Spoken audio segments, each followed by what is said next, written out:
अहम तेजो प्रिया रूपम।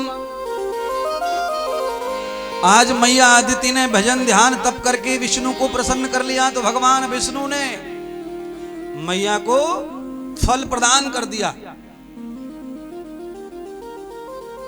स्वयं भगवान विष्णु देवताओं के छोटे भैया बनकर प्रकट हो गए। बोलिए श्री वामन भगवान की जय हो। बृहस्पति गुरुदेव की शरणागति, यज्ञोपवीत धारण कर यज्ञोपवीत मंत्र लेकर राजा बलि के यज्ञ में वामन भगवान को बृहस्पति ने भेजकर दक्षिणा ग्रहण की। 3 पग जमीन के संकल्प में राजा बलि का सर्वस्व ले लिया भगवान ने। तो राजा बलि से भगवान वामन अति प्रसन्न हो गए, तो सब कुछ सहस्र गुना वापस कर दिया और केवल स्वर्ग लेकर देवताओं को दे दिया। और स्वर्ग की जगह राजा बलि को पाताल में क्षीर सागर का लोक दान कर दिया। क्षीर सागर का लोक दान कर देने का मतलब होता है रात को अच्छी नींद जहां आए ऐसा धाम दे दिया।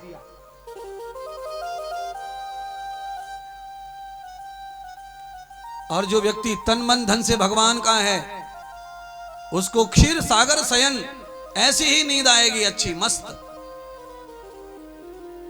जिस दिन आपका तन मन धन कुछ नुकसान कर दे उस दिन नींद आना मुश्किल हो जाता है।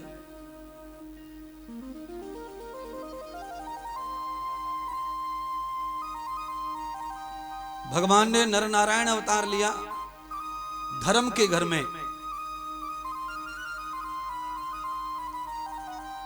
समुद्र मंथन के समय भगवान ने कश्यप अवतार लिया। देवताओं को अमृत पिलाते समय विश्वमोहिनी अवतार लिया। भगवान ने गजराज की रक्षा करने के लिए श्री हरि का अवतार लिया।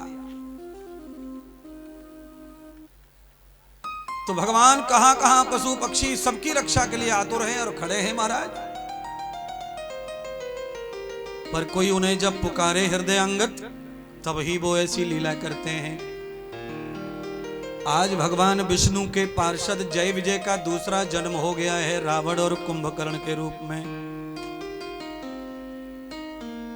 तो भगवान विष्णु ने उसी समय ब्राह्मण कुल में परशुराम के रूप में अवतार लिया था और उसी समय क्षत्रिय कुल में राम के रूप में आ गए।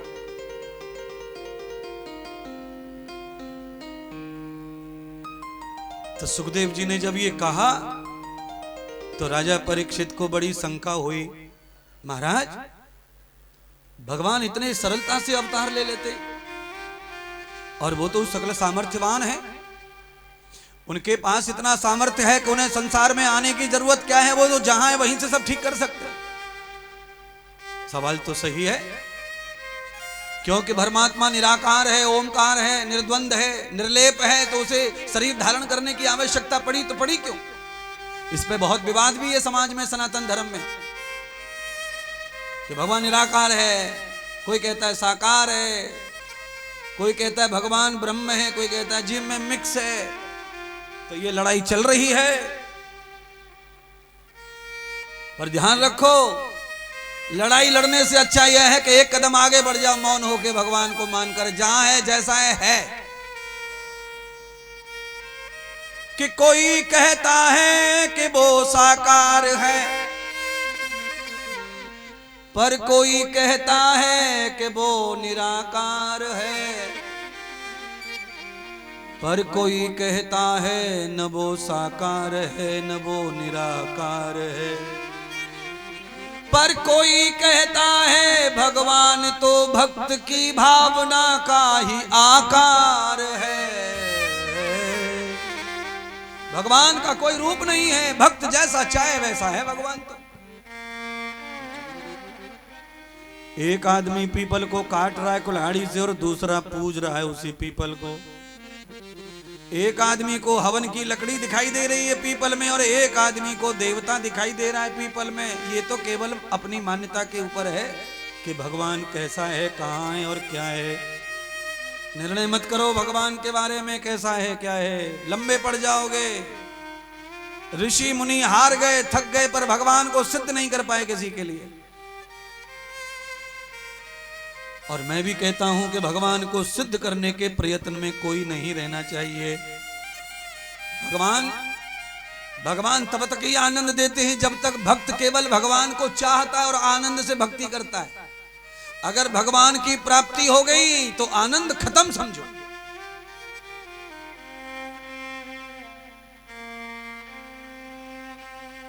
मन मर जाता है, ध्यान कर लेना, मन मर जाएगा। अप्राप्त वस्तु जब तक मिलती नहीं तब तक तो दिन और रात उसकी फिक्र और चिंता लगन लगी रहती है। प्राप्त होने पर उसके प्रति भाव नष्ट हो जाता है। इसलिए भगवान कृष्ण जब विदा हो रहे सृष्टि से अवधेश कुमार जी, तो यशोदा मैया से पूछा भगवान ने, मैया कल्याण चाहती है, बोल क्या करूं?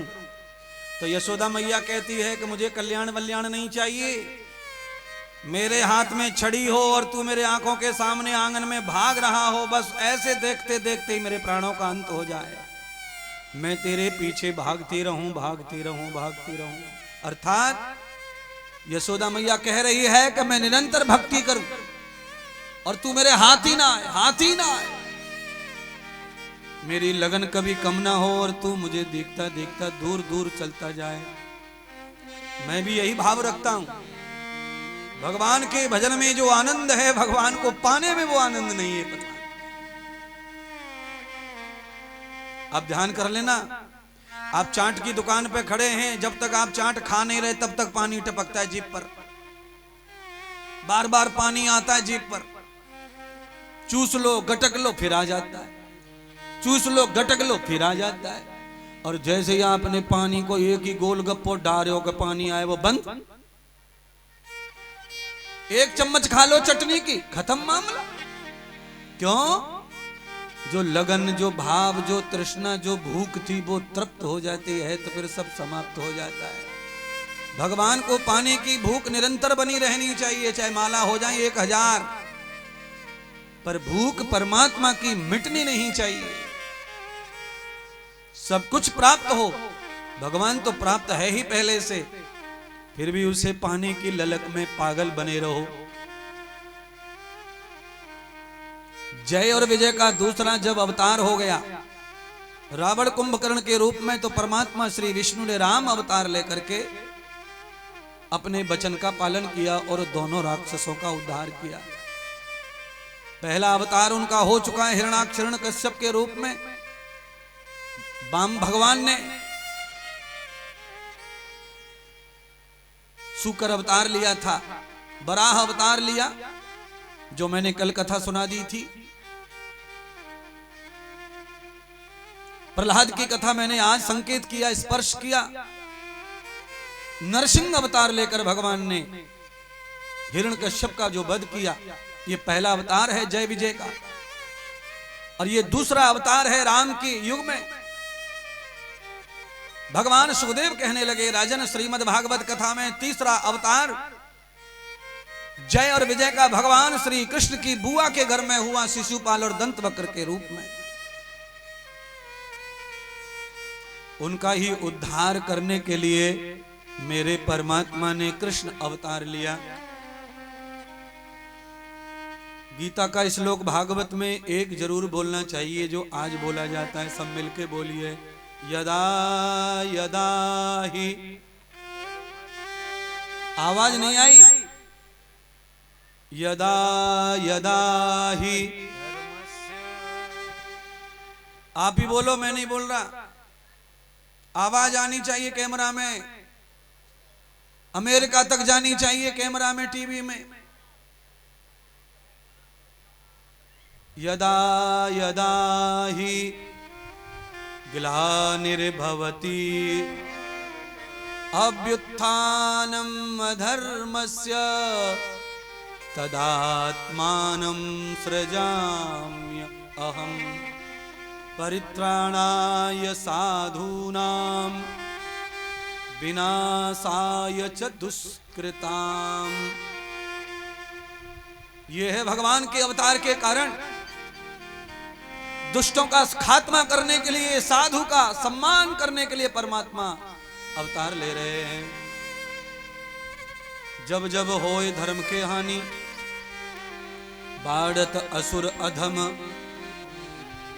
तब तब धरे प्रभु विविध शरीरा, हरे सकल सज्जन दुख पीरा।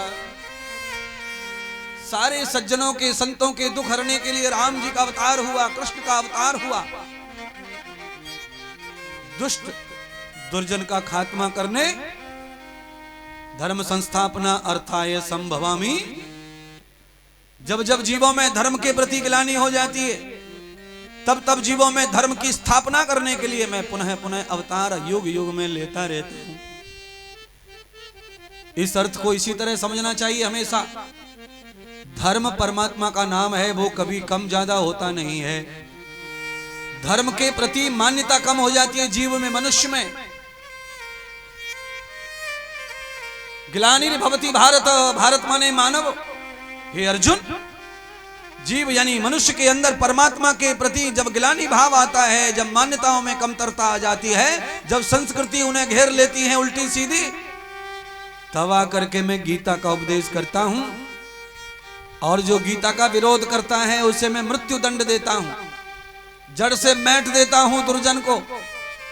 और जो गीता को स्वीकार करता जाता है, वहां धर्म स्थापना होती जाती है और उसकी श्रद्धा मेरे प्रति बढ़ती चली जाती है, उसका जीवन धन्य होते चले जाता है।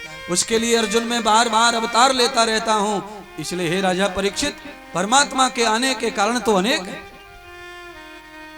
दूसरा कारण, मनुवर शत्रुपा ने 10,000 वर्ष तक तप किया, तब वो कौशल्या दशरथ के रूप में आए तो राम उनके घर पधारे। भय प्रगट कृपाला दीन दयाला कौशल्या हितकारी। पर भगवान ने इस अवतार में इस अवतार में कौशल्या माता के साथ में ज्यादा जीवन नहीं बिताया, इसलिए माता कौशल्या अतृप्त रही। तो उसी माता कौशल्या ने देवकी का अवतार लिया है और दशरथ राजा ने वासुदेव अवतार लिया है। और पुनरम्न पुत्र नाम आ गए। एक ही पेट से बार बार अवतार हो रहा है भगवान का। ऐसी मां है वो शत्रुपा। अदिति बन के वो आई, कौशल्या बन के वो आई। अब आप कल्पना करो, कितने अवतार मां के प्रताप से ले रही है, मां के पुण्य से ले रही है भगवान। इसीलिए मेरी बहनों को चाहिए कि वो अधिकांश भजन ध्यान पर खूब ध्यान दें। क्यों? परसों कहा था, फिर एक बार रिपीट कर रहा हूं, संसार का, मानव समाज का उद्धार औरतों के हाथ में है, पुरुषों के हाथ में कुछ भी नहीं है। अगर माता चाहे तो समाज को कितना भी बढ़िया बना सकती है, समाज का उत्थान कर सकती है। और माता के दुर्विचार होने से पूरे समाज का पतन होना निश्चित है। इसीलिए माताओं को ज्यादा मॉडर्न, ज्यादा आधुनिक नहीं होना चाहिए, माता को माता ही रहना चाहिए। है? केवल संतान पैदा करने की मशीन नहीं है आप छत्रपति शिवाजी, महाराणा प्रताप, आपकी गोद से पैदा होने का अधिकार लेकर आए हैं, आप ही हैं वो। अगर आप पृथ्वीराज चौहान को पैदा कर सकती हैं, महाराणा प्रताप को पैदा कर सकती हैं, सीता मैया लव कुश को पैदा कर सकती है, तो आज